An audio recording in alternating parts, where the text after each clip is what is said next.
Vadodara garden શાખાની બેદરકારી જોવા મળી। વડોદરા શહેરમાં વરસાદની શરૂઆત થઈ છે ત્યારે શહેર સલાટપડા વિસ્તારમાં આવેલ આજે એક વૃક્ષ ધરાશાયી થયું હતું, પરંતુ કોઈ જાનહાનિ થઈ ન હતી। ત્યારે ત્યાંના સ્થાનિકે જણાવ્યું હતું કે 2024માં કમાટીબાગ ગાર્ડન શાખામાં અરજી કરવામાં આવી હતી કે વિશાળ વૃક્ષ ધરાશાયી તૈયારી છે, કાપવામાં આવે, પરંતુ આજ દિન સુધી કોઈ કામગીરી કરવામાં આવી ન હતી, જેને લઈને આજે વહેલી સવારે વૃક્ષ ધરાશાયી થયું હતું, પરંતુ કોઈ જાનહાનિ થઈ ન હતી। કોઈને જાનહાનિ થાય તો જવાબદાર કોણ?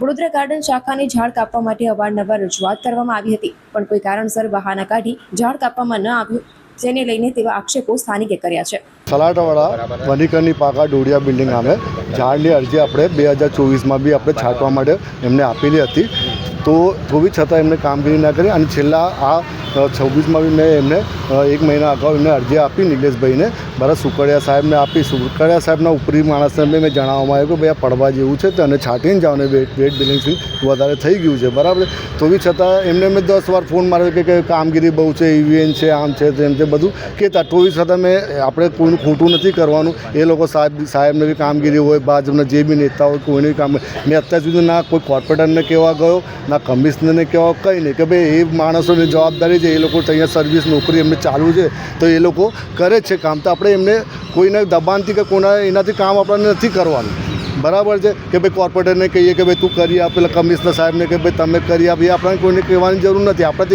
એક જ ખબર કે જે વ્યક્તિ અહીંયા સ્થળાંતર પર કામ કરે છે એના ફરજમાં આવે છે કે આ કામગીરી કરવી જરૂરી છે એને, બરાબર છે। આ તો છોકરાઓ રમતા હોય, કંઈ બી રમતા હોય પડી જાય, અને મેં કંઈ એને એવું નથી કે મેં ખાલી છાંટવા માટે કીધું કે એને જે છાંટીને એને બેડ ડ્રેસિંગ વ્યવસ્થિત રહે એ રીતે મેં એને જણાવવામાં આવ્યું, બરાબર છે।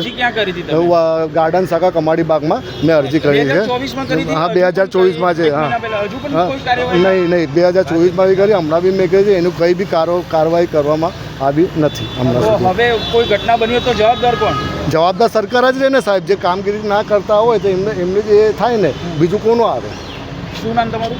સુધીરભાઈ હરિશ્ચંદ્ર મુલ્લર, ઘર ઉર્ફે સોની।